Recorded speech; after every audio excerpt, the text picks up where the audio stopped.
Are small electric cars made in China the right answer to Europe's production constraints? Small, affordable EVs for a wide public.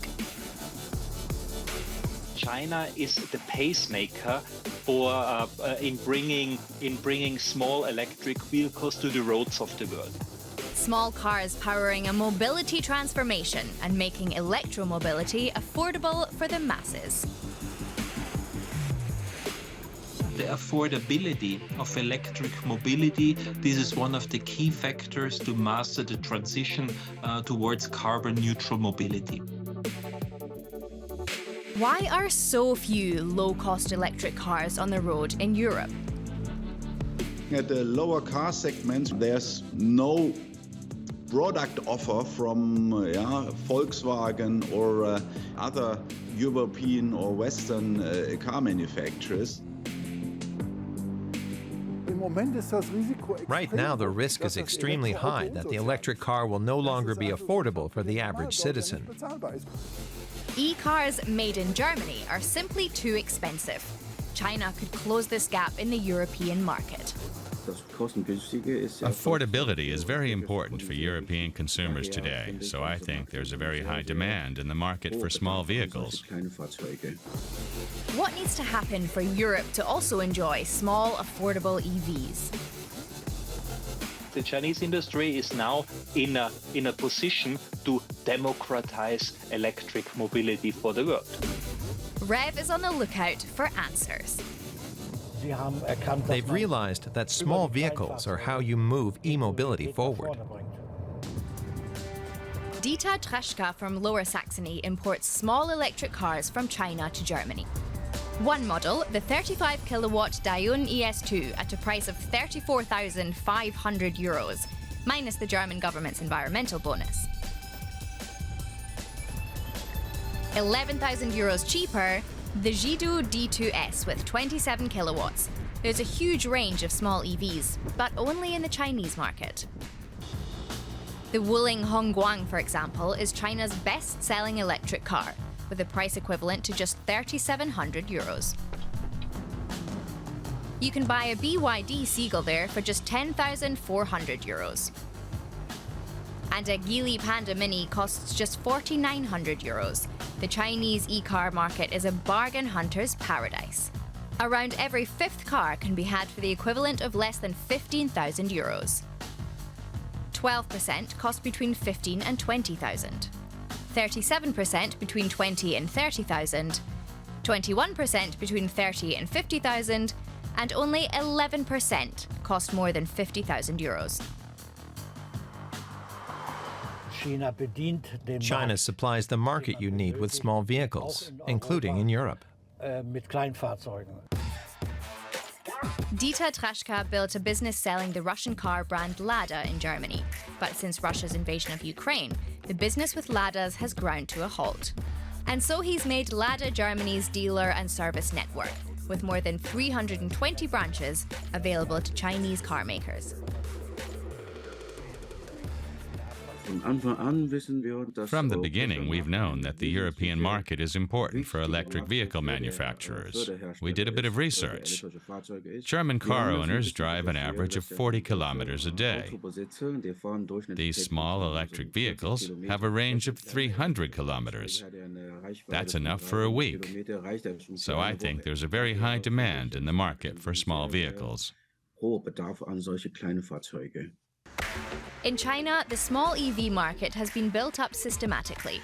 Between 2015 and 2022, the average price dropped from €66,000 to €32,000, while in Europe it rose from €49,000 to €56,000.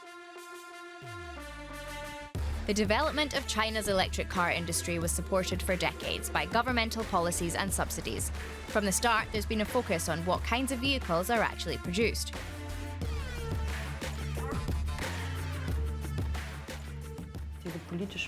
These policies in China and this whole EV strategy have a number of reasons why they are promoting small cars. They include electric range, how far they go, how efficient they are, how many resources were used. In other words, certain efficiency standards. And so they're also making sure that the cars don't get bigger and bigger like they do here. In Europe, big cars dominate the electric market.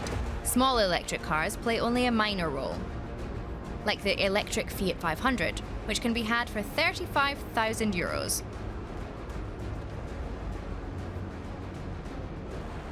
The Renault Zoe, which costs around €37,000. Or the e-Go Life, which Aachen University professor Günther Schuh brought onto the market in a small series for €24,000. In Europe, only 7% of all electric cars sell for less than €30,000. 45% cost between $30,000 and $50,000. And a whopping 48% go for more than €50,000. Cars that are mostly heavier than 2 tons and run contrary to the concept of economical electric mobility. Also, an electric car has physics, and the heavier the car is, you have to accelerate it, and that makes no sense. We have a tendency towards ever bigger and wider vehicles with poor aerodynamics that are inefficient at high speeds. That's not a good development. It's a shame that with electrification, inexpensive small cars are disappearing. Basically, the cars for the people. In Europe, there's not much profit to be made with small e-cars at the moment. It's not only the small number of units produced that increases costs. The decisive factor is that the battery accounts for around 40% of the total cost of an e-car. And European car makers mostly buy them at a high price from China, the world market leader in electricity storage. The government in Beijing has ensured that China controls the entire value chain of electric cars, giving it complete autonomy in production. The Chinese Politburo sets out the strategy for the development of the country's automotive industry in 5-year plans, while European leaders lack coherent plans to make e-mobility viable for the masses. We need the government, we need the regulations to make it happen. It's not the industry, it's the regulators which make it impossible that small electric-driven cars are sold in Europe. For example, we reduced the subsidies for electric vehicle cars, and that will hurt most the small cars.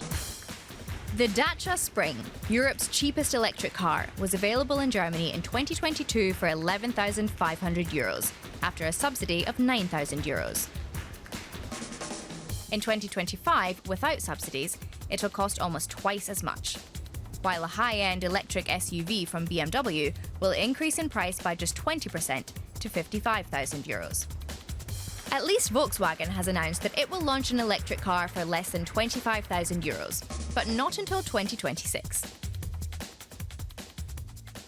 Yeah, you can always wish for cars coming earlier, but we had to make this car profitable. We are not in social business. This is about us, our company, going forward and creating money that we can reinvest in the future. A new in-house battery plant and a new factory in Spain, where labour is cheaper, should help keep production costs of the ID.2 low. But the new plants won't be finished before 2026. Until then, German small electric car buyers will have to make do with vehicles imported from China by Dieter Traschka. But EU hurdles will have to be overcome before these cars can launch in Europe. The so-called certification phase, this procedure, there are 80 long pages for the homologation. We're lucky that we've teamed up with Lada Germany. They've also given us lots of tips and assist us with the homologation. In the homologation process, a car must be adapted to the technical requirements of the European Union. The Alaris company in Rhineland-Pfalz also sells Chinese cars in Germany. The Jidu and a small car from Dorsen, which Alaris sells under the Dio name for €24,000. The cars are not quite as cheap as in China, because they have to be retrofitted at great expense. Everything from seatbelts to airbags, on account of European safety regulations. The EU wants small cars to have equipment that matches vehicles that can go 200 kilometers on the track. There's no difference, not even in the safety requirements. It's just that in China or in Asia, also in India, we have a lot of vehicles that cost well under 10,000 euros, which I don't think will be available here. And from 2024, every car registered in the EU will have to have complex driver assistance systems that can regulate the speed and warn when the car leaves its lane, as well as extra bells and whistles like driver drowsiness detection.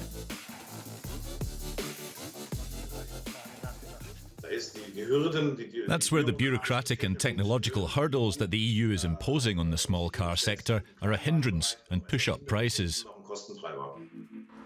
Small Chinese cars have to undergo a radical overhaul to qualify for EU homologation. And not every cheap Chinese e-car can even pass the test. The European Union level, the standards are there, and I wouldn't accept to lower the standards because of competition from Far East.